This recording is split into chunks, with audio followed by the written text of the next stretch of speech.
someone wants you to see or what you want to be able to see in portals is what you end up seeing. But right now you should still be able to interact with that portal yourselves. Yeah, y'all, we're all gonna dog through this together right now. But essentially, like this example, like notice how it just says Edvo mission, like this is my Edvo mission space. And you'll just see like these artifacts that I have that communicates the Edvo mission. So during every office hours, Shireen always grounds us in what Edvo's mission is. It would be really freaking annoying if I had to recreate this setup every single time, every week. So instead, we just made a portal out of it so that we're able to add it to all of the spaces, all of these office hour spaces that we create. We're referencing the same context. The context is live. So anytime we update it, it'll be updated in all the other spaces. And we're always able to just build on top of it. So the cool thing is I never have to start from scratch. I can just bring this in any office hour space I create. And that's it. It makes my job really easy when I create these spaces. Ooh. Yep. My favorite part is, so let's, like the way I use portals primarily when I'm sharing with other people is we'll be having this conversation. We're in an Edvo space, we're like doing our thing. And then someone's like, well, have you read The Diamond Age, right? Like there's a book called The Diamond Age. And I'm like, have I read it? Not only have I read it, I have a whole space on it. And then I'll like literally just like in a click, the way you can do that is command backslash. And I mean, maybe Dari can show it real quick.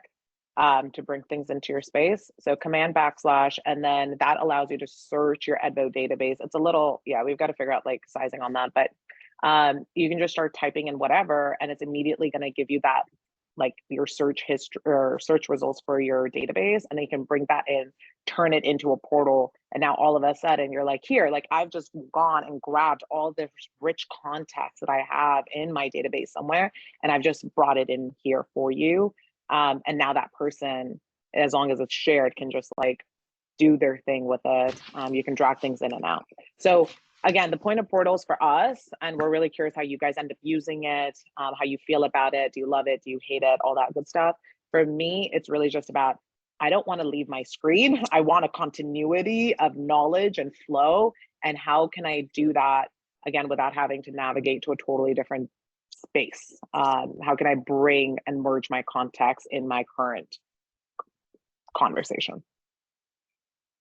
Mm-hmm. And I think there's some ways that we can make it easier to create. Like I would love to be able to go like this, oops, and be like, turn this into a portal. Like I would love that. Because what I want to do right now, I'll show you, is like, okay, like I love matcha. I'm going to bring it into like multiple different, I know I want to reuse this context. So what I'll do with our current UI is create a card, make it into a portal, and like just drag these items in to the portal. So now it's really easy whenever I want to, like, whenever someone's like, I don't know, talking trash about matcha or something, and I feel like bringing in the matcha space, then all I have to do is do the whole topic search thing, which you can find in the radial nav here. And then I'll just bring in matcha. And all of my matcha research will be there. Yeah, I think actually making a really easy way to create portals would be dope. I would love that. Yeah, that's something we definitely would be interesting to throw the lasso around and just say make portal or something like that. It's almost like a frame in something like Miro, except it's not except it's a window into another place essentially. I think we could easily make portals more frame-like. I would be curious, just kind of idly or actively, if anyone has any thoughts about portals being something where you pan around inside versus some other means of presentation. There's definitely pros and cons to that. And ultimately the goal is to allow you to create, for want of a better term, portals into other spaces so that you can move things quickly between them or include them in, include some sort of subcontext. So any ideas or thoughts about how to refine that user experience would definitely be welcomed.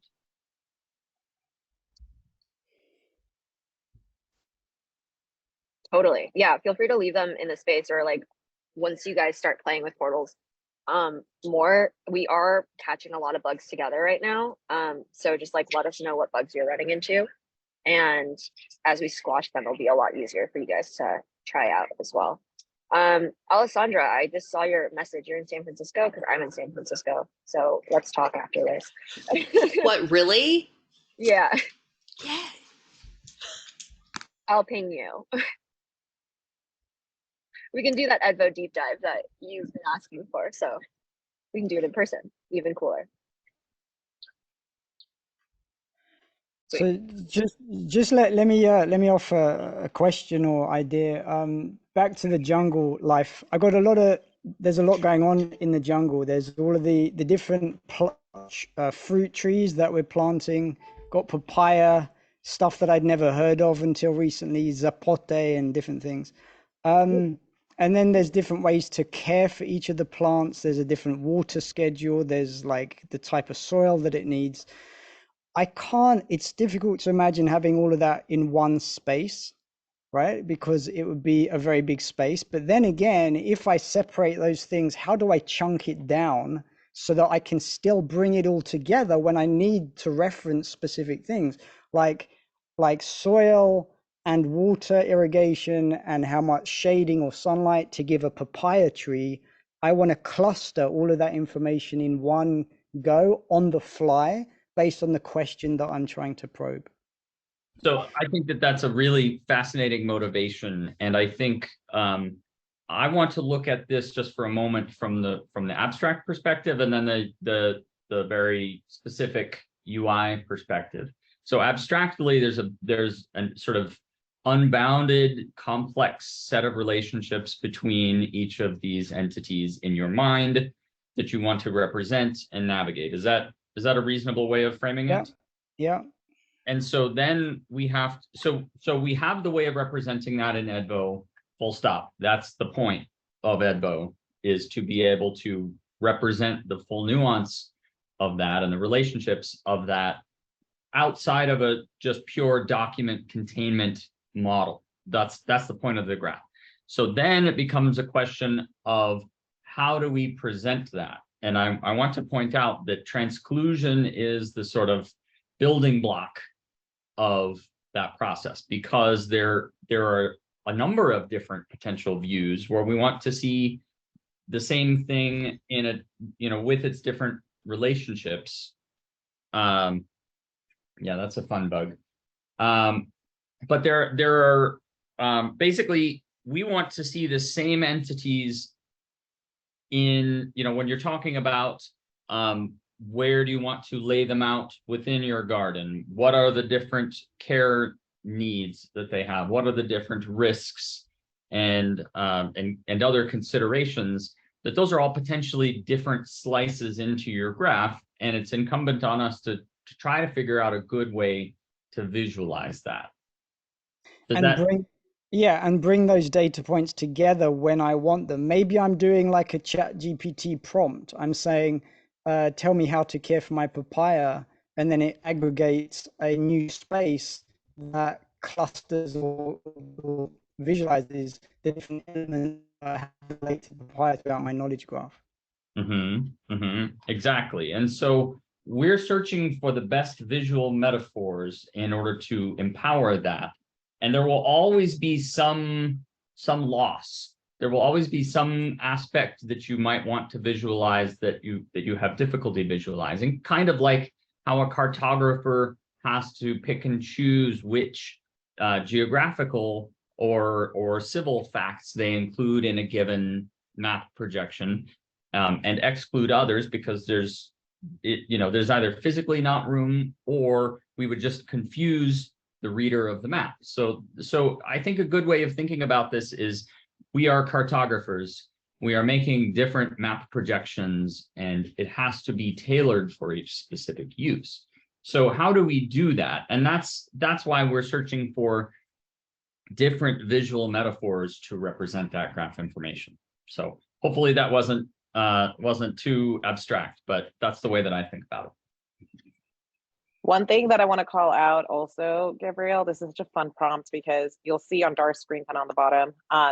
I just immediately was like, okay, well, I have this problem all the time. And I always, this is like how I organize my knowledge in Edvo. So I'll walk you through mine, but now I'm reading like Darlene's notes. And it's interesting because she would have, her starting point of organizing that knowledge is very different.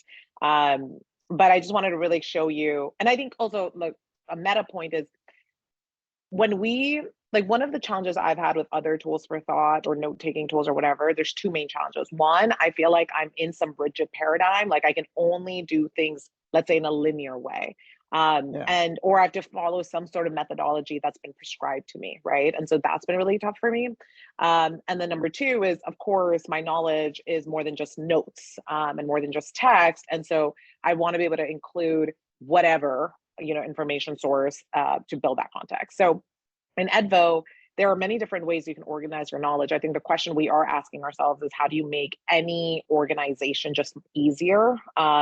So the manual effort, I think people are willing to put in the manual effort, but like how much do you get out of their way so that effort is actually fun and delightful and not necessarily something that like you're messing with. So we're working on that. But I just want to quickly show you the way I thought about it immediately is, you know, I'm gonna, like, let's say I'm just going down a rabbit hole on papayas first, and then sapote, and then like fruit number three. Usually what I will do is I will, you know, bring all of that research on papayas, for example, I will tag it to a papaya space. And that is how I'm gonna start creating kind of that initial like note of like, okay, this is all my stuff on papayas. And then I will say, okay, well, now I've got all this stuff on papayas. I've tagged all this stuff to sapote, but these two are part of the same category, which for me is my jungle vibes, right? It could be plant care, it could be whatever. But then what I did is I tagged both of them to jungle vibes. And what I brought in here is this jungle vibes portal where you can see sapote is in there and papaya is in there. And within the Jungle Vibes portal, you guys will notice I turned my papaya topic space also into a portal. And so this is a fun representation, a visual representation of just like, I'm in this larger Edvo office hours space. We're talking about these things. I just quickly brought in my Jungle Vibes portal to like kind of go through this context with you guys. And then within that Jungle Vibes portal, I've got my, you know, my papaya portal. And so someone can kind of follow my like train, like what's it called, my talk path by just like zooming into the portals without losing kind of the bird's eye view context. So that's like a fun thing. But I just wanted to also call out like this is how I would create spaces for all the different topics, but then still be able to see them all in one place and have that type of interaction with like the nested subspaces and whatnot. Yeah, I imagine maybe like a zoom wheel. Partly what Daniel was talking about as well is like a visual trigger to zoom in and get a different layer, like chunking up and chunking down kind of thing, and then being able to refocus the lens. So maybe I was thinking about papayas, but now it's taking me down the rabbit hole of irrigation, and so then I want to zoom in on the irrigation, and that gives me that kind of perspective of the data. Because the challenge I still see with these spaces is that you've clustered everything around papaya, and then if I go and do zapote and I do lemon trees and I do avocado and I've got chayote and like I've got a bunch of different stuff, I've then got to go and replicate the same template layout for like one perspective across all of those different things. So I've got to have, so irrigation has to exist on the papaya space, and then irrigation has to exist on the zapote space. But what about if I just want to lens into irrigation on its own and then relate that not just to the fruit trees, but to the other types of trees or plants and stuff as well. So it has to be dynamic enough not to get stuck in one kind of. So this is a very interesting perspective, and I think this is the reason why we are kind of arm's length on the canvas metaphor, because full strength, the canvas metaphor is all about you putting something in a place and it's staying there. And, you know, we definitely don't want to surprise people or confuse people. And, you know, you want to feel a sense of agency about these things are next to each other for a reason that feels natural, or that I understand how it got that way. It's not like jumping around and, you know, why is that there? What just happened? That kind of thing would be very jarring. But we're looking, I would say that the key elements that we're working on is auto positioning and the like auto framing or zooming, essentially. How do I like, one of the most annoying things about Edvo for me right now is that when I want to zoom into a card or a cluster of cards, I have to get it exactly right. And it's like, oh shit, it's like it's 20 pixels off. And it's like, do we really need to be worrying about, like, okay, just get it exactly centered. And so, you know, we're searching for the right automatic behavior for how you zoom and how it clicks in. Like, I probably, if I have a cluster of 3 cards that are taking up most of the screen, I probably don't want to have any of them off the screen. And when I zoom in, I want to fill the screen perfectly centered with wherever the sort of center of gravity is within that current view. And that is, if done right, that could remove a lot of the fiddliness of zooming, both outside of portals and inside of portals. And you could see how that could potentially compose to create a much less fiddly, much more magical sort of experience in terms of zooming. But then in terms of positioning, we looked at the, I don't know if anyone is familiar with how graphs can be rendered, but the force-directed graph is a really common paradigm. Has anyone heard of this before? Usually it's the graphs where you see the like flying through space view and everything's kind of, it's like rubber bands. You guys know the obsidian map, like Gabriel, you've sent us your obsidian map. That's a force-directed graph. Okay, cool. And so, as you probably well know, beyond a certain size, that becomes really unmanageable and it stops being helpful. It's really a small number of nodes where force direction is useful. And so that's what we're working on right now with auto positioning. We are actually using force directed logic to model out the strength of relationships for different items in the space, and we're auto positioning. This is not yet in production, but auto positioning such that we can try to put the most relevant things next to each other, with the idea in mind that changes automatically as the relationships change, and also as potentially in response to other dynamic elements of your view, like zooming in might cause things to subtly move around in a way that would be intuitive. So the hope is that you stop thinking about it as like everything in lockstep, everything is like I put it here and it stays there for better or worse, and starts being much more about things positioning in a way that is intuitive and automatic, and understandable. One more one more for me. I'm imagining like 2 or 3 dials. So one of them might be zooms into the proprietary. The other one might be irrigation, and then there might be another dial that is season.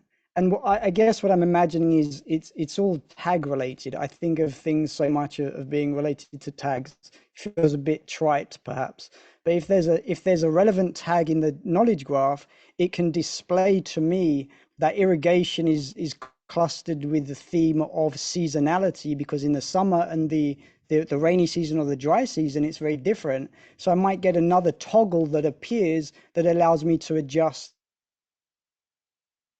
Oh, I think we lost you. Season. That allows you to adjust, and then you cut out.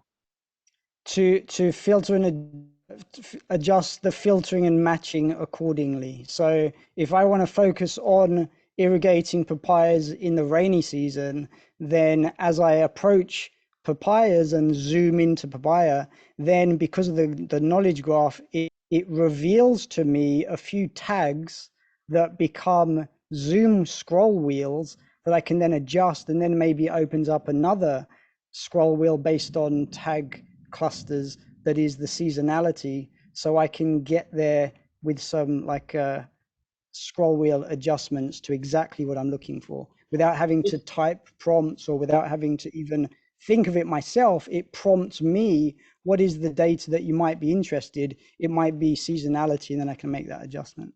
First of all, this is fascinating. Second of all, it sounds like in the scenario that you're talking about, if I'm understanding you correctly, is really about leaving the canvas metaphor behind entirely, and instead about having a series of Zoom. parameters, but more like semantic zoom, where you want to focus more on irrigation or focus more on placement, and that it would be a sort of graph query where we're searching for, we're basically saying, like, if we were totally unconstrained, we would display your entire graph, but we are constrained. And so how do we find the most relevant things for the parameters that you've given?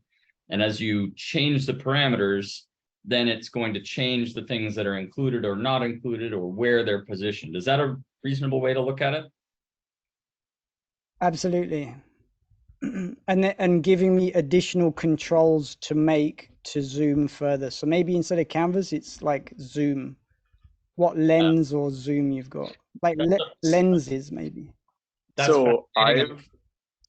I was gonna say, I've also thought of like this very much jives with my brain. I have like a lot of essays I've written, and sometimes I revisit the same topic like a few years later, and I've completely forgotten that I have like already done this topic. And what I would love is like, hey, I'm starting to write the essay, and it would be like, oh, hey, like related things that you've already written about. That's where this kind of thing would be useful for me. So just wanted to like say that I have also given this some thought, and how we can potentially do this in Edvo. So yes, we will stay tuned. This is definitely a thing. This is definitely something we've thought about in the past, and I think would be good to revisit. That it's at present in my mind, there's the sort of like pure like there's two mesas that we're trying to build a bridge between. One is the canvas metaphor, and the other is the sort of fly through graph. And ideally, we would find the sweet spot in there where it's where we're showing the right thing. For example, like in the brain or Jerry's brain. And by the way, I don't think that's actually a force directed graph, by the way. That it is a fixed layout. It's interesting. But in the brain, they don't show the entire content of cards. They're just showing the title in this particular case, and the cards are off to the side.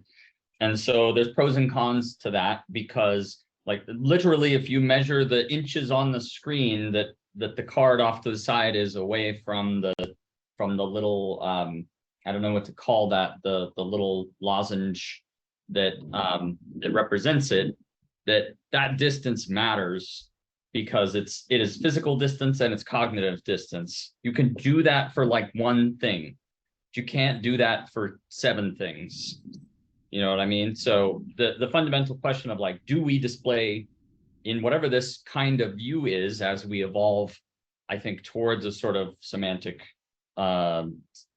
semantic zoom, is like how, like, what do you actually show as the elements of the things on the screen? Is it the fully formulated cards as is? Is it fragments? Is it the title of the card? There's pros and cons to each of those approaches.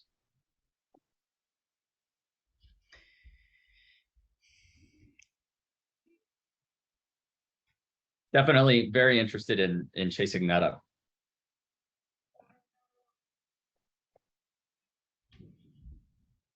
Any other thoughts on that, Gabriel? Oh, the rabbit holes can can probably just keep on going. I guess just on. I think we lost you for a second. Man, I was so eager to hear that. You still with us, Gabriel?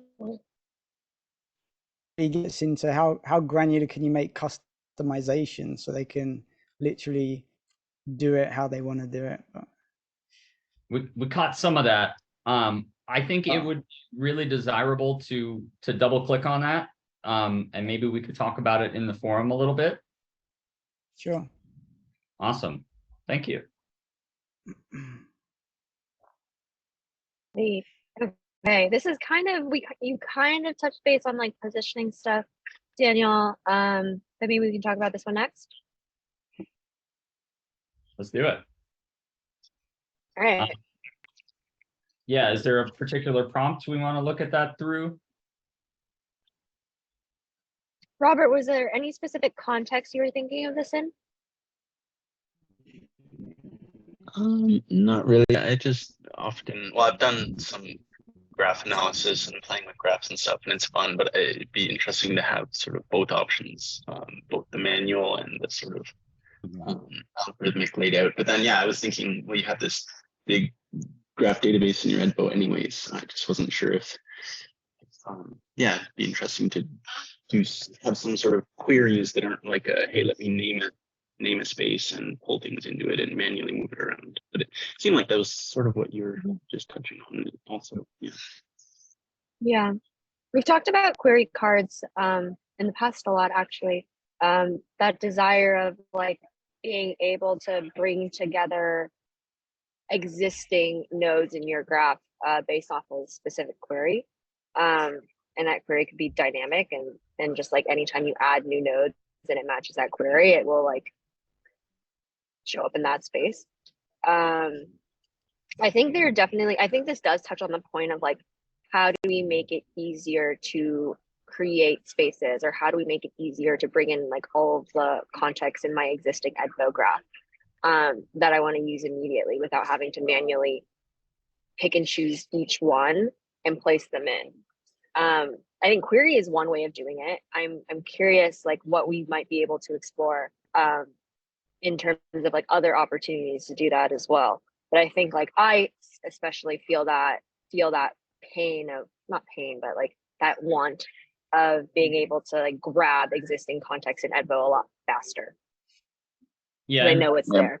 I just want to call out that that we are actively working on automatic positioning, which is actually using force direction logic to position cards in a way that they that related cards are attracted to each other, and that the more relationships, the stronger the attraction, overcoming, you know, if a card is being pulled in multiple different directions for the things that are presently in your view, that it will tend to gravitate more towards the card to which it, you know, or the cluster towards which it has a stronger attraction, that things have repulsive forces so they don't overlap each other. And like we're taking a sort of, I wouldn't exactly call it physics based, but you know, kind of if you squint, it's a little bit like a physics simulation.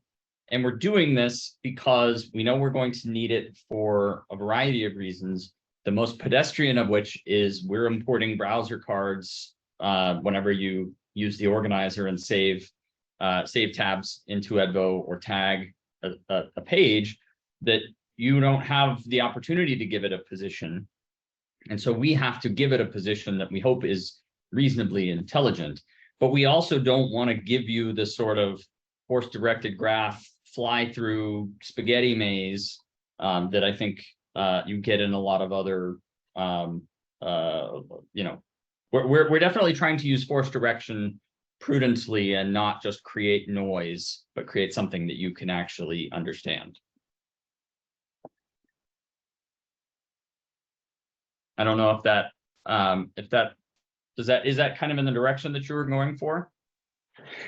Yeah, I was also thinking, I guess, thinking that maybe a query-like thing could be sort of a temporary space, or maybe you can choose to sort of reify it into an actual space that you keep. But it would be interesting to have a sort of temporary one to sort of see something or find something and move it elsewhere. But yeah, I guess I was also thinking more from like having played with tools like Gephi or otherwise, that maybe this is way in the future for more sort of power users, but instead of having sort of one layout, that I might actually be able to get my hands on the sort of knobs and dials and parameters and tweak the graph layout parameters myself. But well, it's funny because I think this is something that we've thought a lot about, and I think maybe one way to look at it is that a topic space is just a not very capable version of that search where you're doing a sort of strict membership query. You're saying, show me all of the things that are related to this topic that I'm viewing as a topic space. And so I think one way, yes, we do have fixed positioning as an option, but as we begin to add in automatic or dynamic positioning, that dynamic positioning is not just about picking a good default position. It's about having it be variable depending on the circumstance. So if additional things are present to be displayed, then they will be included in the automatic positioning. And I think that's very much in line with what you would need in order to have a full parametric query. And so we just have a parametric query that understands one parameter right now, which is related, the sort of member, what do you call it? Member of topic space, but we could very much expand that to include other kinds of relationships, like Gabrielle was talking about, oh, show me more irrigation related things. Yes, I'm looking at my space on tropical plants, but bring in things that are more irrigation related. And then we could update that so that instead of being a sort of strict membership query where everything that matches is shown, that instead we use constraint and we say, don't show everything that matches, show the things that match the most and put those in the center of the screen. So I think there's definitely a path to developing that kind of view, and it's very interesting.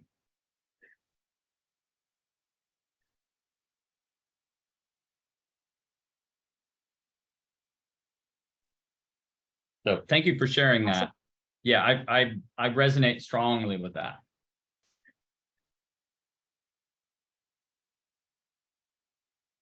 Cool. Anyone have any questions on that thread before we move on? Guys, I'm just excited. Like, I've been using Edvo for 18 months now, obviously for dog fooding. Well, not just for dog fooding, I'm a power user.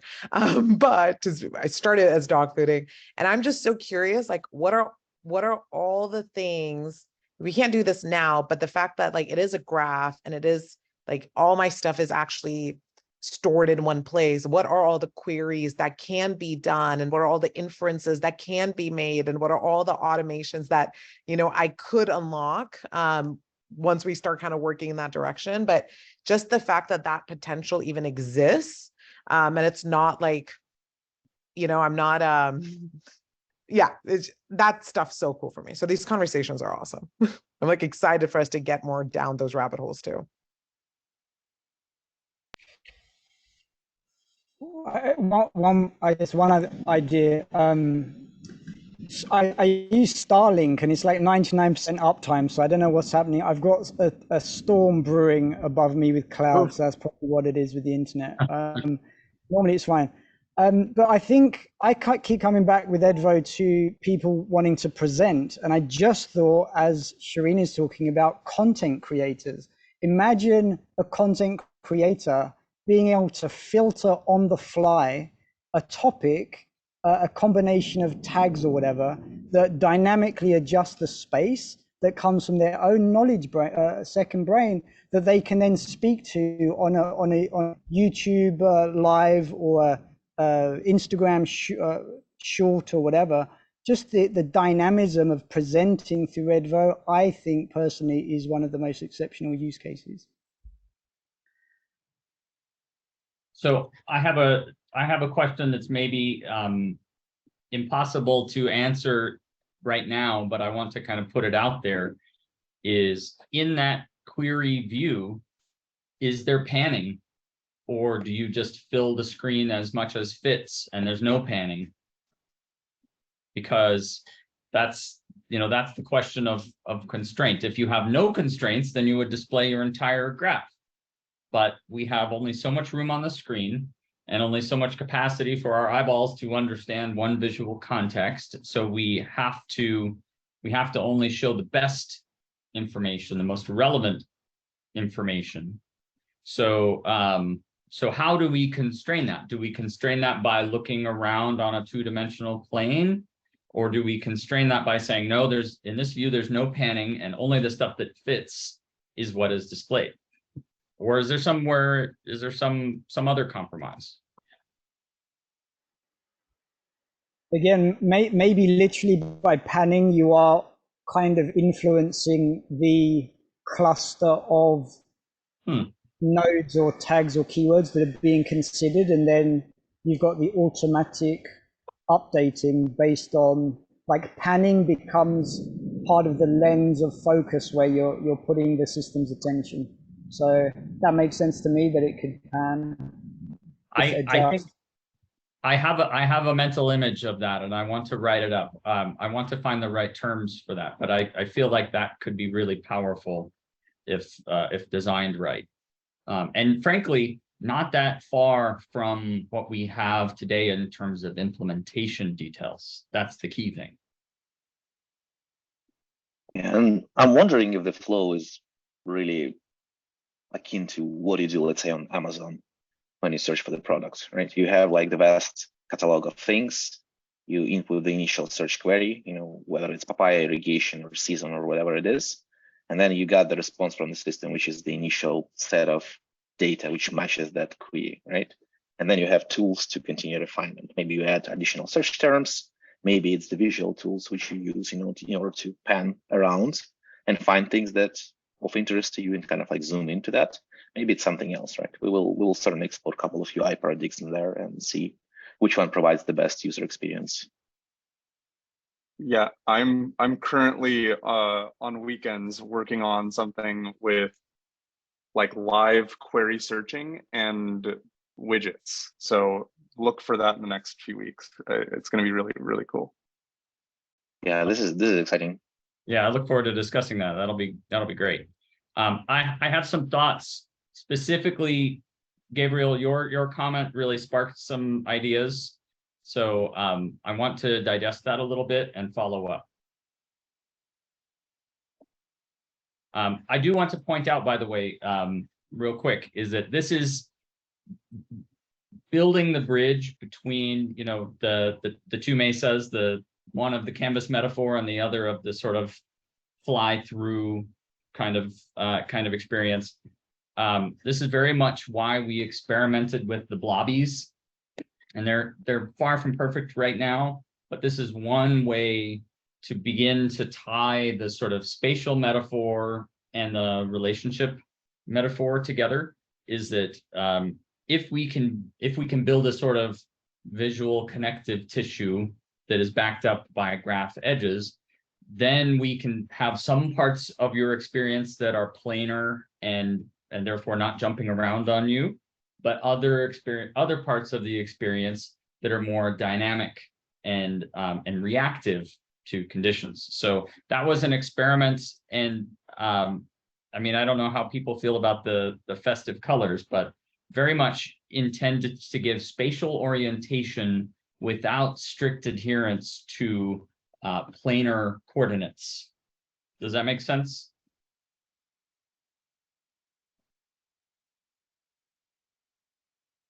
Cool. Okay. I'll follow up on that. That's good stuff there.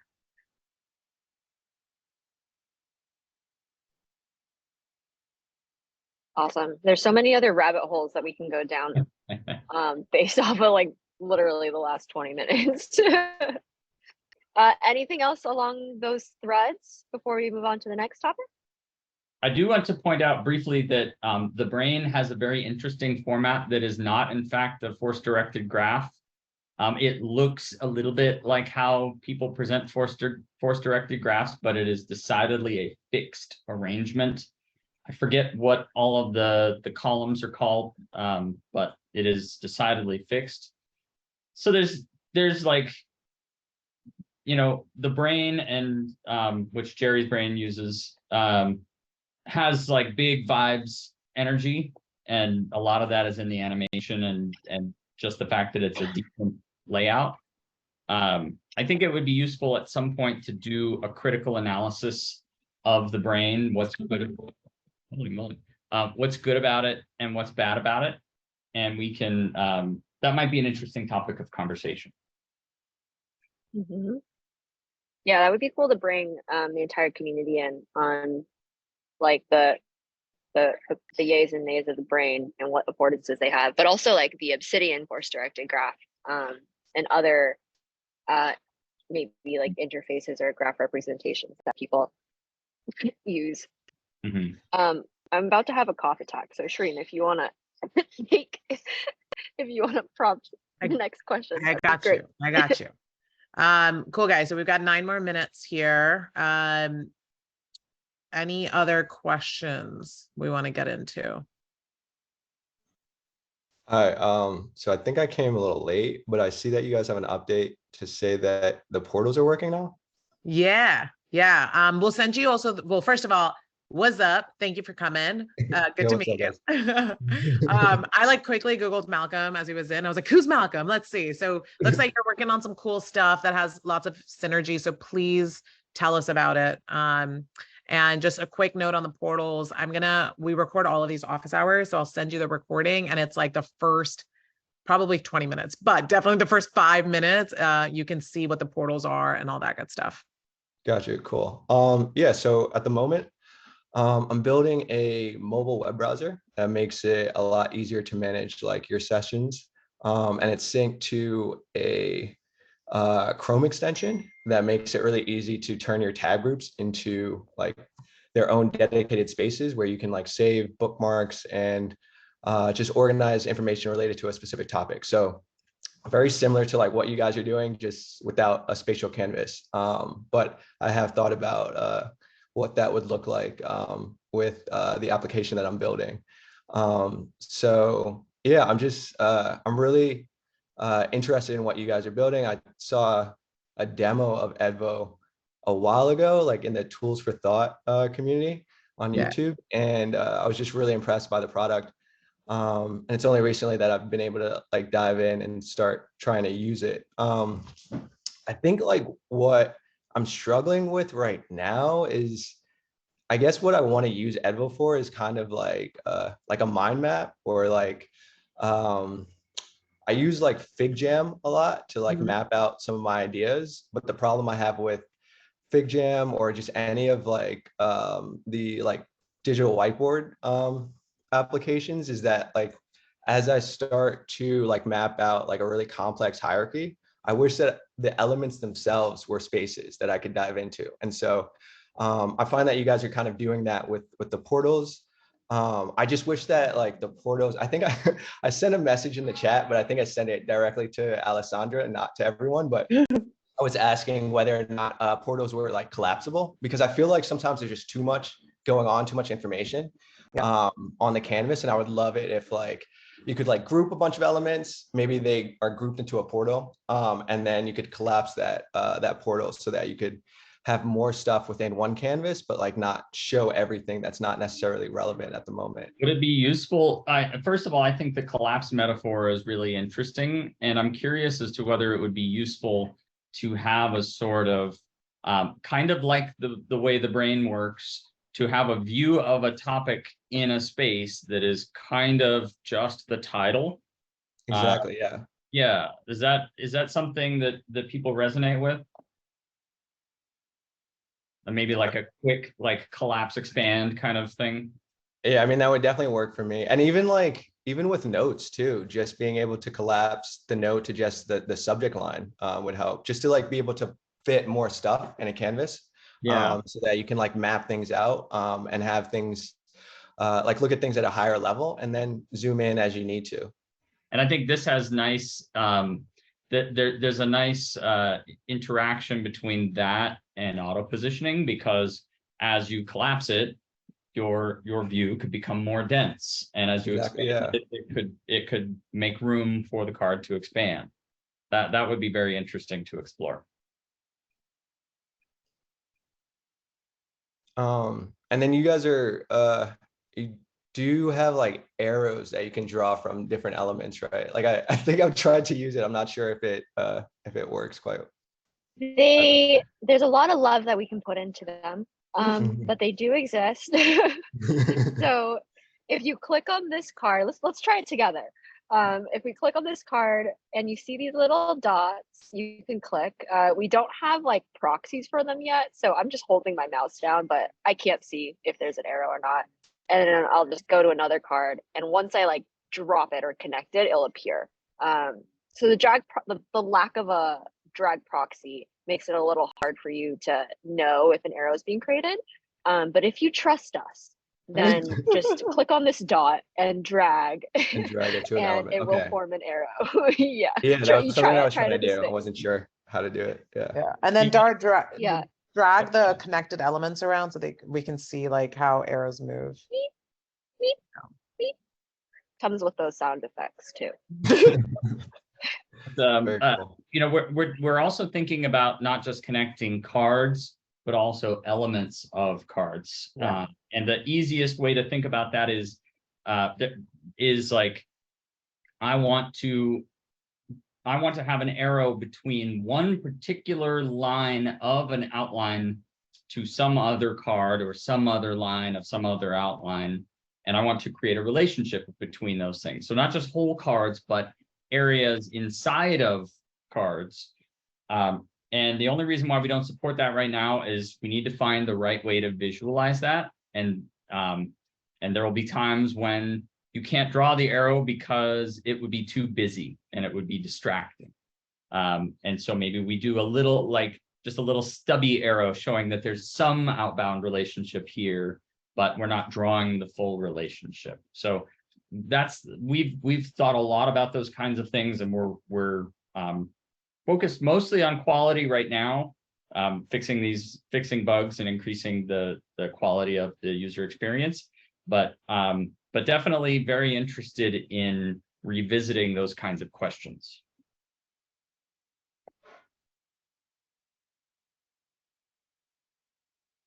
Okay, we have a few minutes left. So I want to get to Alessandra's question. What Edvo feature best illustrates the familiar rabbit holes? Ooh. I would answer that with portals.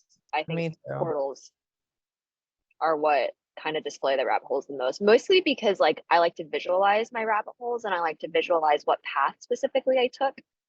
So portals allow me to see the depth of all of the connections that I've made in order to get to a specific like outcome. And we can, Alessandra, if we connect, I can kind of show you how I do that. Go ahead, Shereen. Yeah, I was gonna say, like, I think one thing that we're working on increasing the usability of is tags. Like they're, yeah, just, I don't even, yeah, anyway, so I think what I do, because obviously I have a lot of context and I've been able to play with tags a lot more, I've recognized that I'll tag a bunch of stuff like throughout my rabbit hole journey. And then what's really cool to me with portals is that it visually shows me how deep I actually went down a rabbit hole. Like I won't really understand that visually until I like just do like portalception. So it's like portals within portals within portals. And I just see like my tags guide me into realizing, wow, there's so much stuff that I tagged to this topic, which is a part of a larger topic, which is part of a larger topic. And I'm just tagging very intuitively or whatever makes sense to my brain as I'm going. But then it's the portal as a feature that really like shows me like, holy shit, these are my breadcrumbs and this is actually what I did. I'm like obsessed with portals. But yeah, I would call that out as the thing. Right, we have 1 minute left. Or I guess we're up on time. So before we head out, we didn't get to this part, but this is something that we're working on right now as a product team, is just like understanding the customer journey process a lot better, and like the feelings that people are feeling as they go through each step or experiencing each step. And this is how we're essentially improving or understanding what to improve with the user experience. So my ask is, if you have the time, async, like hop in this space, look at the journey that Alex has so thoughtfully mapped out, and just leave your thoughts. Let us know, like, when you went through this journey, how you felt, or any feedback you may have on your experience there. And that would be really helpful. And then All right. we do have 2 hypotheses at the end of the journey, and if you provide thoughts on those as well, it would be very helpful. Thank you. Yeah. By the way, guys, this is Alex. He is our head of design, and he will probably be reaching out to you guys and harassing you for time with him. But he's awesome, and I love him, so you will too. Don't worry. Thank you so much. This is a great interesting. Yeah, and indeed, I would start reaching out as soon as I'm like fully up to speed.